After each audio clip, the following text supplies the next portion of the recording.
Sorry mister Siddharth, chariot group നിങ്ങളുടെ കമ്പനിയുമായുള്ള എല്ലാ ഡീൽസും cancel ചെയ്തിരിക്കുന്നു. കൂടാതെ ചെയർമാൻ സാർ പറഞ്ഞിട്ടുണ്ട് നക്കാപ്പിച്ച ജോലി ചെയ്യുന്ന ആളുകളുമായിട്ട് വർക്ക് ചെയ്യാനാവില്ലെന്ന്. എന്തൊക്കെയാ നീ പറയുന്നത്?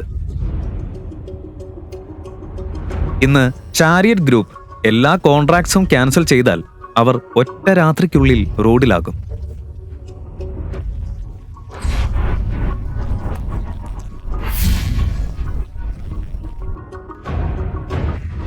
ഇങ്ങനൊരു തീരുമാനം എങ്ങനെ പെട്ടെന്നെടുക്കും? സാർ എവിടെയാ? എനിക്കൊന്ന് കാണണം. സെക്യൂരിറ്റി, സെക്യൂരിറ്റി, ഇവരെ രണ്ടുപേരെയും ഉടൻ ഇവിടുന്ന് പുറത്തേക്ക് കൊണ്ടുപോകും. ഗാർഡ് സിദ്ധാർത്ഥിന്റെ കൈ മുറുകെ തിരിച്ച് അവനെ കുത്തി നിർത്തി. വേദന കൊണ്ട് സിദ്ധാർത്ഥ് നിലവിളിച്ചു, വിടു വിട്. അത് കണ്ട ഷനായ ഓടി വന്ന് അവനെ രക്ഷിക്കാൻ ശ്രമിച്ചു. പ്ലീസ് പ്ലീസ് പ്ലീസ്, ഇങ്ങനെ ചെയ്യരുത്, ഞങ്ങൾ പോവാം.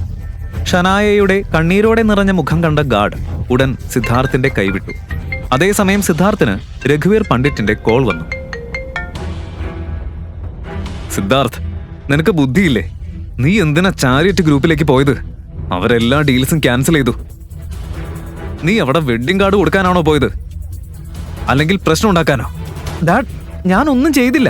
ഞാൻ ഷനായയോടൊപ്പം കാർഡ് കൊടുക്കാനാ വന്നത്. എന്നിട്ട് ഞങ്ങൾക്ക് ചെയർമാനെയും കാണാനായില്ല. But shut up. നിന്റെ മണ്ടത്തരം എനിക്ക് എത്ര നഷ്ടം വരുത്തിയെന്നറിയോ? നമ്മൾ റോഡിലാവും. ഉടൻ അവിടെ നിന്ന് പുറത്തേക്ക് ഇറങ്ങ്.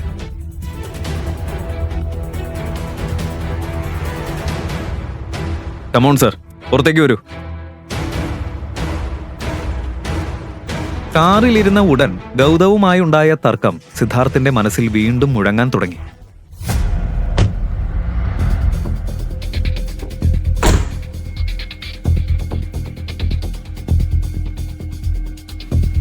ഷനായ, ഇതെല്ലാം ആ ഗൗതം കാരണമാണെന്നാ എനിക്ക് തോന്നുന്നത്. എന്ത്? അവൻ എന്ത് ചെയ്യാൻ കഴിയും? അവൻ ഇവിടെ ഒരു ജോലി പോലുമില്ല. എങ്കിലും അവന്റെ മനസ്സിന്റെ ഏതോ കോണിൽ സംശയത്തിന്റെ ഒരു വിത്ത് മുളച്ചു തുടങ്ങി. ഇതിന്റെ പിന്നിൽ എന്താണെന്ന് ഞാൻ കണ്ടുപിടിച്ചിരിക്കും. സിദ്ധാർത്ഥിനെ പാഠം പഠിപ്പിച്ചതിന് ഗൗതമിന്റെ മനസ്സിൽ വലിയൊരു സന്തോഷമുണ്ടായിരുന്നു. അടുത്ത നിമിഷം അവൻ എല്ലാ ഡോക്യുമെന്റ്സിലും സൈൻ ചെയ്ത് വീട്ടിലേക്ക് പുറപ്പെട്ടു. പക്ഷേ വീട്ടിലെത്തിയ ഉടൻ അവന്റെ ചിരിച്ച മുഖം ഒറ്റ നിമിഷം കൊണ്ട് കറുത്തു.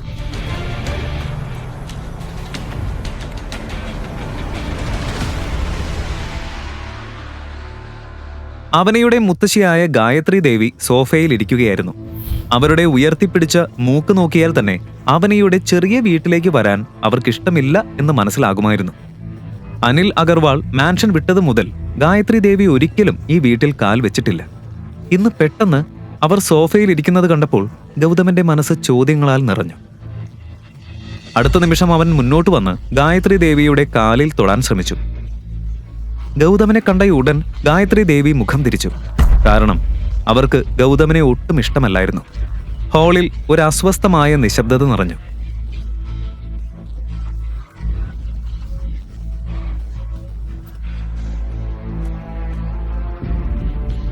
അമ്മ, ഗായത്രി ദേവി കപ്പ് കയ്യിലെടുക്കാതെ തന്നെ മണത്തു നോക്കി.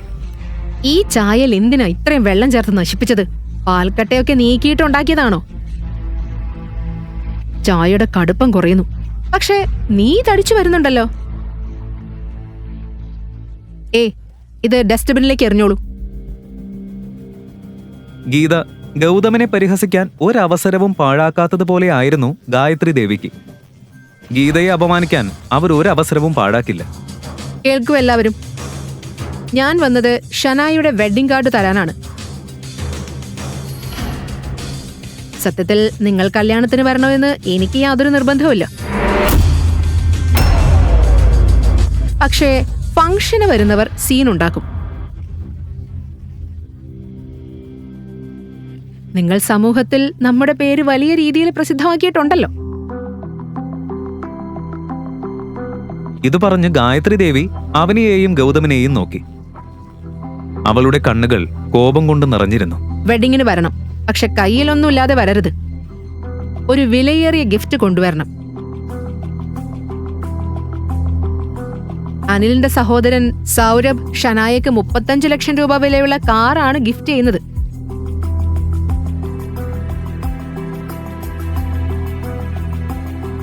അത്ര വലിയ കാറ് നിങ്ങൾക്ക് കഴിയില്ലെന്നറിയാം.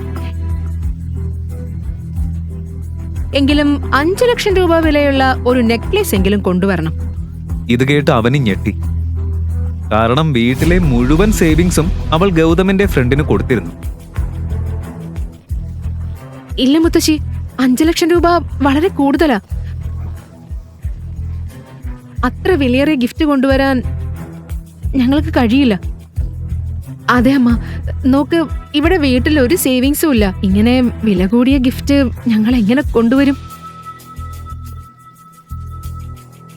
നിങ്ങളുടെ കിഡ്നിയോ അല്ലെങ്കിൽ ഈ വീട് വിറ്റാലും മതി, അതൊന്നും എനിക്കറിയണ്ട. പക്ഷേ ഗിഫ്റ്റ് കുറഞ്ഞത് 5 ലക്ഷം രൂപയെങ്കിലും വേണം. ഗായത്രി ദേവിയുടെ കോപഭരിതമായ ശബ്ദം കേട്ട് എല്ലാവരും തമ്മിൽ തമ്മിൽ നോക്കി നിന്നു. പറയാനുള്ളത് പറഞ്ഞു തീർത്ത് അവർ കോപത്തോടെ വീട്ടിൽ നിന്ന് പുറത്തേക്ക് പോയി. 5 ലക്ഷം എന്നത് 5 രൂപ പോലെ പറയുന്നു. ഷനായുടെ വെഡിങ്ങിന് ഇത്രയും ഒരുക്കോ? അവനിയുടെ വെഡിങ് സമയത്ത് ഇവർക്ക് എന്തായിരുന്നു? മോം, അവനി, ഞാൻ നിന്റെ വെഡിങ്ങിന് വന്ന ഓരോ എൻവലപ്പും തുറന്നു നോക്കിയതാ. ഒരാളും 500-ൽ കൂടുതൽ ഇട്ടിരുന്നില്ല. എല്ലാവരും വന്ന് ഫ്രീ ആയിട്ട് ഫുഡ് കഴിച്ചു പോയി. ഇപ്പൊ ഷനായുടെ വെഡിങ്ങിന് 5 ലക്ഷം ഗിഫ്റ്റ്,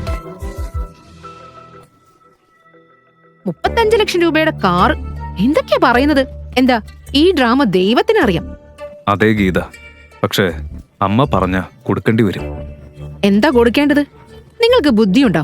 അല്ലെങ്കിൽ തലായണയ്ക്കടിയിൽ വെച്ചിട്ടുണ്ടോ ഇത്രയും പണം? ഇപ്പൊ തന്നെ നിങ്ങൾ കാരണം 27 ലക്ഷം രൂപ കടമുണ്ട്.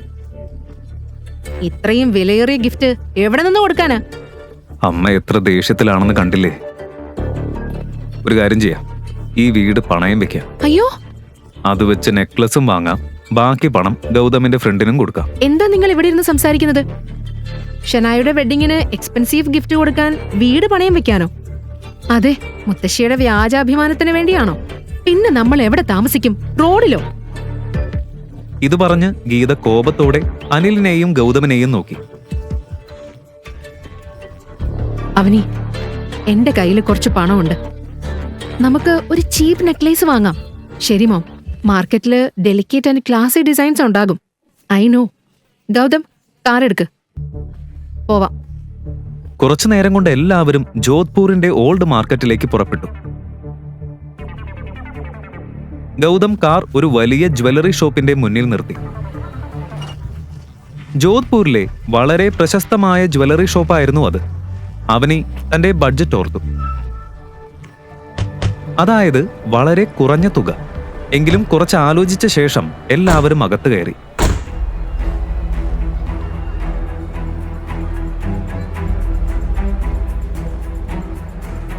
ഏയ് ബ്രദർ, വേഗം, കസ്റ്റമേഴ്സ് വരാനുള്ള സമയമായി.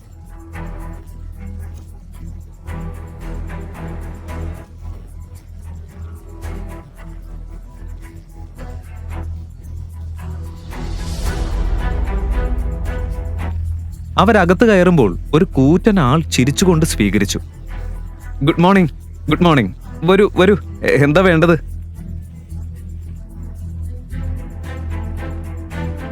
ഒരു നെക്ലേസും മാച്ചിങ് ഇയറിംഗ്സും നോക്കണം. Yes madam. ഇത് നോക്കൂ, ചോക്കർ ഡിസൈൻ ആണ്. ഇഷ്ടായില്ലേ? വേറെ കാണിക്കാം. അവനി ഓരോ നെക്ലസും കാണുന്നതിന് മുൻപ് തന്നെ അതിന്റെ വില മനസ്സിൽ കണക്കാക്കുകയായിരുന്നു. എല്ലാം അവളുടെ ബഡ്ജറ്റ് കടന്നതായിരുന്നു. ഗൗതമിനും അത് മനസ്സിലായി. ഇത്രയും കണ്ടിട്ടും അവനിക്കൊന്നും ഇഷ്ടമായില്ല. ഇത് കണ്ട ഷോപ്പ് ഓണർക്ക് സംശയം തോന്നി.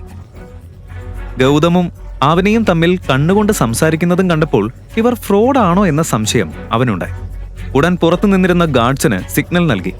അവരകത്ത് വന്ന് അവനി, ഗൗതം, ഗീത എന്നിവരെ ശ്രദ്ധിച്ചു നോക്കാൻ തുടങ്ങി. ഇത് കണ്ട അവനിക്കും ഗീതയ്ക്കും പേടി തോന്നി.